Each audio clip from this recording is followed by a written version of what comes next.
क्यों कैसे हैं आप लोग। आज के वीडियो में हम क्लास 12 समाज शास्त्र का 2026 का पेपर सॉल्व कर रहे हैं। तो आज के वीडियो में हम पूरे पेपर का हर एक क्वेश्चन को सॉल्व करेंगे। अगर आप वीडियो पर नए हैं तो वीडियो को लाइक कर दीजिए, चैनल पर नए सब्सक्राइब कर दीजिए, बेल आइकन को प्रेस कर दीजिए, क्योंकि बोर्ड एग्जाम के हर सब्जेक्ट का हर इंपॉर्टेंट टॉपिक का वीडियो आपको सेम डेली मिलता रहेगा। तो देखिए यही पेपर हमारा आएगा दोपहर में 2 बजे 25 फरवरी को।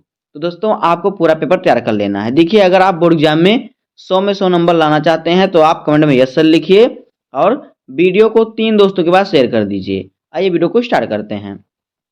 देखिए वीडियो को आपको लास्ट तक देखना, तभी आप पूरे नंबर जो है बोर्ड एग्जाम में ला सकते हैं। समय होता है हमारा 3 घंटे 15 मिनट का और पूर्णांक होता है 100 नंबर का।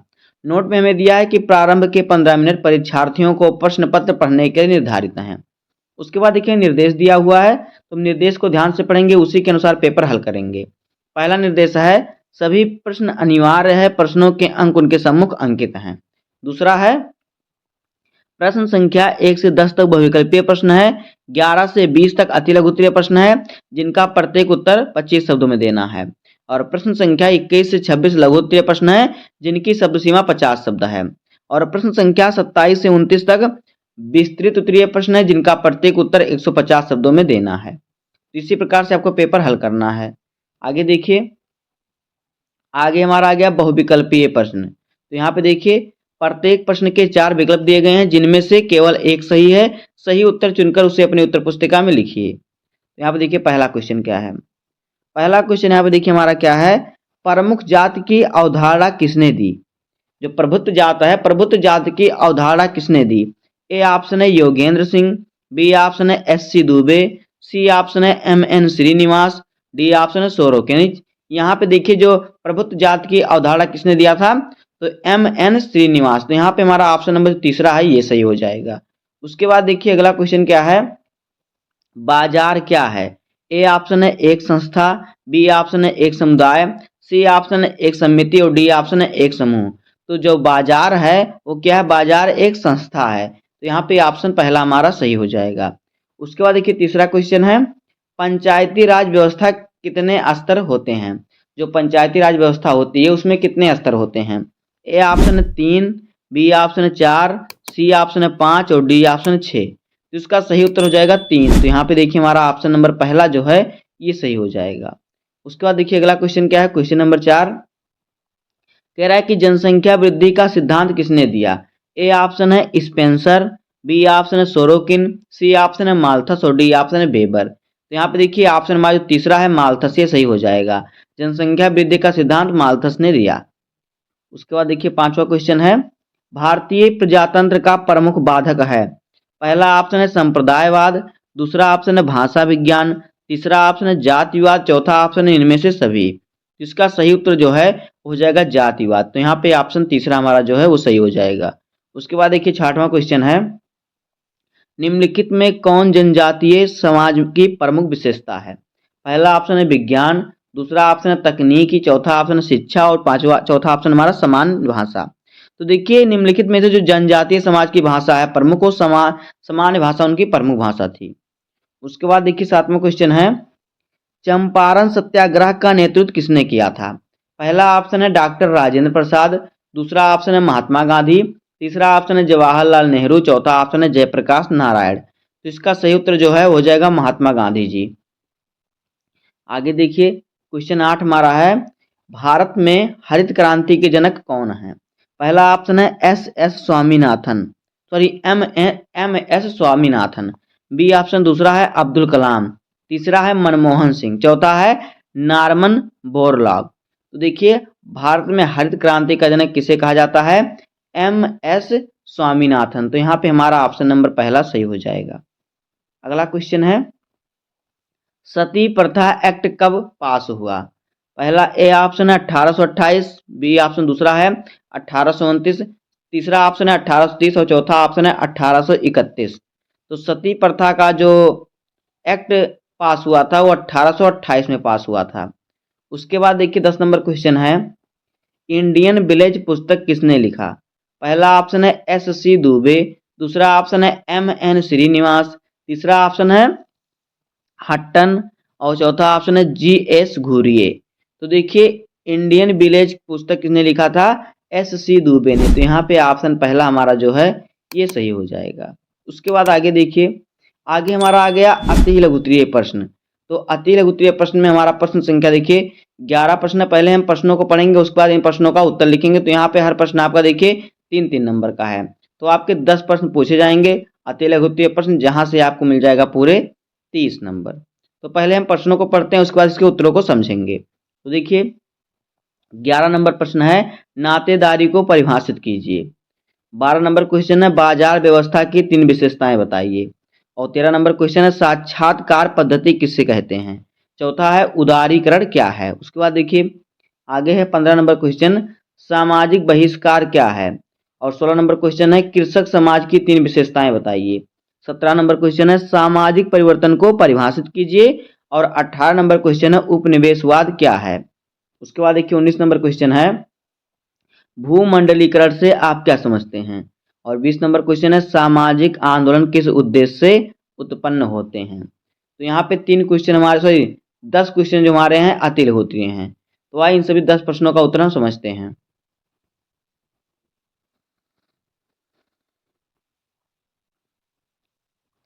तो यहाँ पे देखिए 11 नंबर क्वेश्चन क्या है नातेदारी को परिभाषित कीजिए। तो देखिए नातेदारी वह सामाजिक संबंध है जो रक्त, विवाह, गोद लेने के आधार पे व्यक्तियों के बीच स्थापित होता है। उसके बाद देखिए 12 नंबर क्वेश्चन है कि बाजार व्यवस्था की 3 विशेषताएं बताइए। तो देखिए मांग और आपूर्ति के आधार पर मूल्य निर्धारण, निजी स्वामित्व का अधिकार, लाभ कमाने का उद्देश्य, ये है बाजार व्यवस्था की विशेषता।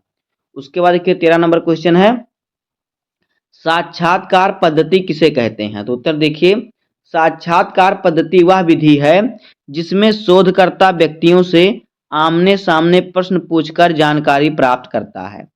14 नंबर क्वेश्चन है उदारीकरण क्या है। तो उत्तर देखिए उदारीकरण वह प्रक्रिया है जिसमें सरकार आर्थिक गतिविधियों पर नियंत्रण कम कर निजी क्षेत्र को अधिक स्वतंत्रता देता है। उसके बाद 15 नंबर क्वेश्चन है सामाजिक बहिष्कार क्या है। तो उत्तर देखिए सामाजिक बहिष्कार वह स्थिति है जिसमें किसी व्यक्ति या समूह को समाज की मुख्य धारा की गतिविधियों और अवसरों से वंचित कर दिया जाता है। इतना आपको इस क्वेश्चन का आंसर लिखना है। 16 नंबर क्वेश्चन हमारा है कृषक समाज की 3 विशेषताएं बताइए। पहला ऑप्शन है कृषि मुख्य व्यवसाय होता है। दूसरा है भूमि उत्पादन का प्रमुख साधन होता है। तीसरा है परिवार आधारित श्रम प्रणाली होती है। 17 नंबर क्वेश्चन देखिए क्या है सामाजिक परिवर्तन को परिभाषित कीजिए। तो इसका उत्तर हो जाएगा समाज की संरचना, संस्थाओं, मूल्यों और व्यवहार में समय के साथ होने वाले परिवर्तन को सामाजिक परिवर्तन कहते हैं। उसके बाद हमारा 18 नंबर क्वेश्चन है उपनिवेशवाद क्या है। तो देखिए इसका उत्तर उपनिवेशवाद वह नीति है जिसमें कोई शक्तिशाली देश दूसरे देश या क्षेत्र पर राजनीतिक और आर्थिक नियंत्रण स्थापित करता है, ये होता है उपनिवेशवाद। 19 नंबर क्वेश्चन है भूमंडलीकरण से आप क्या समझते हैं। तो उत्तर देखिए भूमंडलीकरण वह प्रक्रिया है जिसके द्वारा विश्व के विभिन्न देश आर्थिक, सामाजिक और सांस्कृतिक रूप से एक दूसरे से जुड़ते हैं। 20 नंबर क्वेश्चन देखिए हमारा क्या है कह रहा है सामाजिक आंदोलन किस उद्देश्य से उत्पन्न होते हैं। तो उत्तर देखिए सामाजिक आंदोलन समाज में परिवर्तन लाने, अन्याय के विरुद्ध आवाज उठाने और अपने अधिकारों की प्राप्ति के उद्देश्य से उत्पन्न होते हैं। क्या जो सामाजिक उद्देश्य होते हैं। इस प्रकार से हमारा अति लघुत्तरीय प्रश्न हो जाएगा। उसके बाद देखिए हमारा लघुत्तरीय प्रश्न क्या है।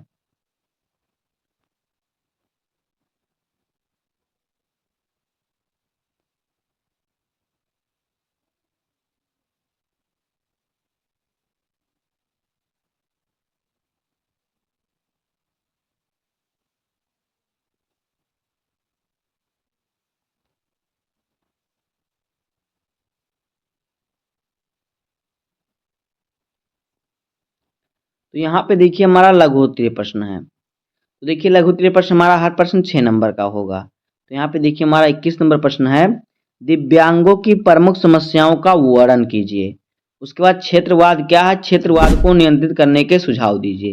तो देखिए हम पहले प्रश्नों को पढ़ते हैं, उसके बाद इसके उत्तरों को समझेंगे। 30 नंबर क्वेश्चन है भारत में हुए भूमि सुधारों का संक्षिप्त वर्णन कीजिए। 24 नंबर क्वेश्चन है पर्यावरणीय आंदोलन से आप क्या समझते हैं, चर्चा कीजिए। और देखिए हमारा यहाँ पे 25 नंबर क्वेश्चन है जनसंचार माध्यम से आप क्या समझते हैं, इसके विभिन्न प्रकारों की चर्चा कीजिए।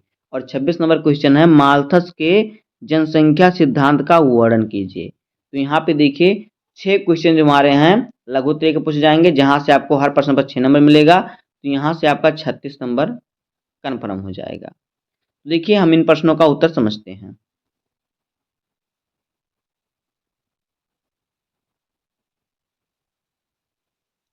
यहाँ पे देखिए हमारा 21 नंबर क्वेश्चन है दिव्यांगों की प्रमुख समस्याओं का वर्णन कीजिए। उत्तर हो जाएगा इसका देखिए शिक्षा और रोजगार के अवसरों की कमी, सामाजिक भेदभाव और उपेक्षा, सार्वजनिक स्थानों पर सुविधाओं का अभाव, सुविधाओं की कमी और आर्थिक निर्भरता, स्वास्थ्य सेवाओं की सीमित उपलब्धता। उसके बाद देखिए 22 नंबर क्वेश्चन है क्षेत्रवाद क्या है, क्षेत्रवाद को नियंत्रित करने का सुझाव दीजिए। देखिए उत्तर क्षेत्रवाद वह भावना है जिसमें लोग अपने क्षेत्र के हितों को राष्ट्रीय हितों से अधिक महत्व देते हैं। अब देखिए इसके नियंत्रण के सुझाव। नंबर 1 है संतुलित क्षेत्रीय विकास, दूसरा है राष्ट्रीय एकता की भावना को बढ़ावा देना, तीसरा है शिक्षा और जागरूकता का प्रसार और फिर चौथा है सभी क्षेत्रों के साथ समान व्यवहार। उसके बाद देखिए हमारा 23 नंबर क्वेश्चन है भारत में हुए भूमि सुधारों का संक्षिप्त वर्णन कीजिए। तो नंबर 1 है जमींदारी प्रथा का उन्मूलन, दूसरा है भूमि धारिता की सीमा निर्धारित करना, तीसरा है बटाईदारों को अधिकार देना और चौथा है भूमि का पुनर्वितरण और पांचवा चकबंदी यानी कि भूमि का समेकन।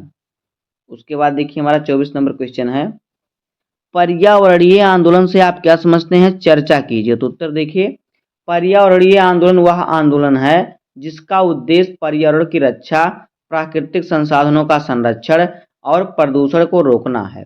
यह आंदोलन वनों, जल, भूमि और वन्य जीवों की सुरक्षा के लिए चलाए जाते हैं। उसके बाद देखिए 25 नंबर क्वेश्चन हमारा क्या है, कह रहा है कि जनसंचार माध्यम से आप क्या समझते हैं, इसके विभिन्न प्रकारों की चर्चा कीजिए। उत्तर देखिए जनसंचार माध्यम वह साधन है जिनके द्वारा सूचना और संदेश बड़ी संख्या में लोगों तक पहुंचाए जाते हैं। इसके प्रकार देखिए क्या है, नंबर 1 है मुद्रा माध्यम यानी कि समाचार पत्र और पत्रिकाएं, दूसरा है इलेक्ट्रॉनिक माध्यम, रेडियो, टेलीविजन, मोबाइल फोन भी लिख सकते हैं आप, फिर डिजिटल माध्यम, इंटरनेट, सोशल मीडिया। तो इस प्रकार से आपको देखिए तीनों लिख देना है। बहुत ही सरल सरल क्वेश्चन हमारे बोर्ड एग्जाम में पूछता है। उसके बाद हमारा 26 नंबर क्वेश्चन है माल्थस के जनसंख्या सिद्धांत का वर्णन कीजिए। तो उत्तर देखिए माल्थस के अनुसार जनसंख्या ज्यामितीय अनुपात में बढ़ती है जबकि खाद्य उत्पादन जो है अंकगणितीय अनुपात में बढ़ता है। यदि जनसंख्या वृद्धि पर नियंत्रण न किया जाए तो भूख, गरीबी और अन्य समस्याएं उत्पन्न होती हैं। तो इस प्रकार से हमारे जो है लघु उत्तरीय प्रश्न हो जाएंगे। 6 प्रश्न पूछे जाएंगे, आपको वहां से 36 नंबर मिलेगा, हर प्रश्न आपका 6-6 नंबर का रहेगा। उसके बाद देखिए हमारा आ गया विस्तृत उत्तरीय प्रश्न, जो है पहले हम प्रश्न को पढ़ते हैं, उसके बाद उस पर आधारित प्रश्नों का उत्तर लिखेंगे।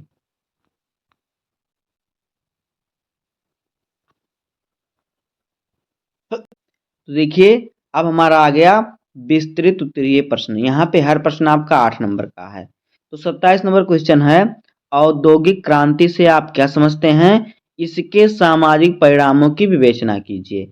अथवा भारतीय लोकतंत्र में दबाव समूह की भूमिका का मूल्यांकन कीजिए। तो यहाँ पर देखिए आपको दोनों से सिर्फ एक प्रश्न का उत्तर बोर्ड एग्जाम में लिखना होगा, जहां से आपको मिलेगा 8 नंबर, लेकिन इस वीडियो में मैं आपको दोनों प्रश्नों का उत्तर बता दूंगा। उसके बाद देखिए 28 नंबर क्वेश्चन है स्वतंत्र भारत में महिला आंदोलन का वर्णन कीजिए अथवा पंचायती राज व्यवस्था पर एक निबंध लिखिए। उसके बाद देखिए 29 नंबर क्वेश्चन है नगरीकरण क्या है, इसके गुण एवं दोषों की व्याख्या कीजिए। अथवा संविधान सामाजिक परिवर्तन के एक यंत्र के रूप में प्रयुक्त होता है, इस कथन की व्याख्या कीजिए। तो यहाँ पर भी आपको दोनों में सिर्फ एक क्वेश्चन का आंसर लिखना है, जहां से आपको मिल जाएगा 8 नंबर। उसके बाद देखिए आगे देखिए आपके जो है इस प्रकार से देखिए जो है आपके जो है विस्तृत उत्तरीय प्रश्न पूछे जाएंगे। तो इन प्रश्नों का उत्तर हम समझते हैं।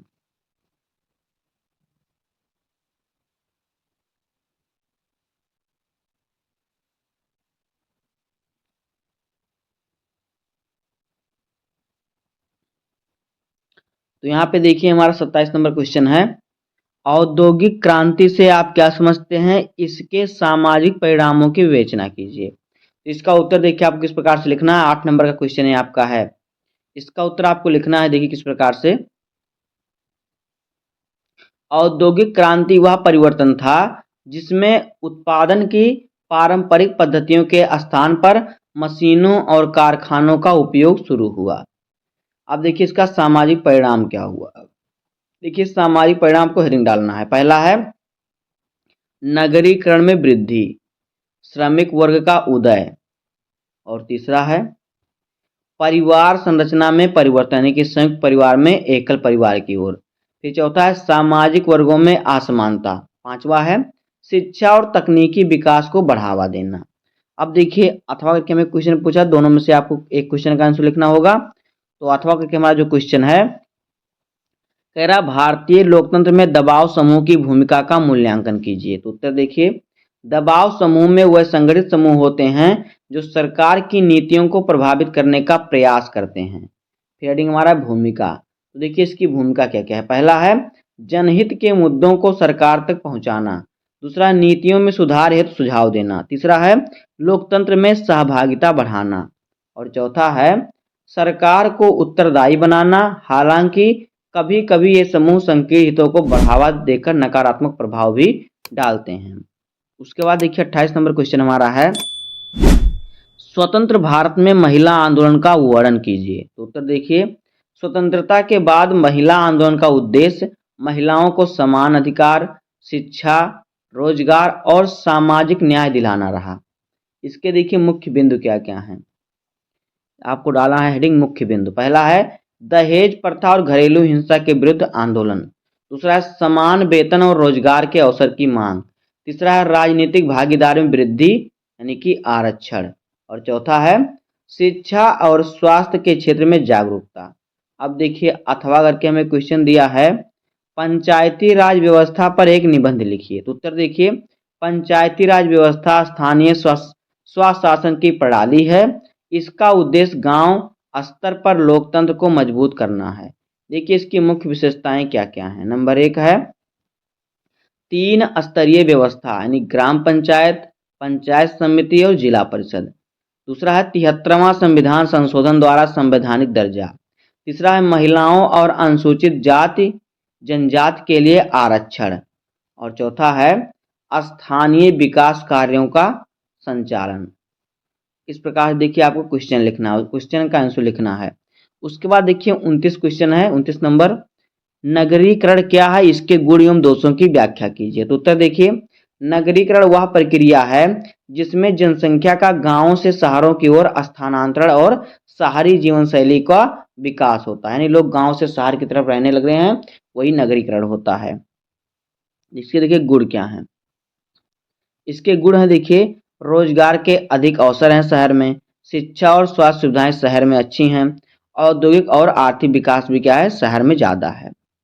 अब देखिए इसके दोष क्या हैं नगरीकरण के, देखिए दोष है जनसंख्या वृद्धि और भीड़ भाड़, दूसरा है प्रदूषण और पर्यावरण की समस्याएं, झुग्गी झोपड़ियों का विस्तार। तो दोस्तों इस प्रकार से क्लास 12 समाज शास्त्र का 2026 का पेपर आएगा।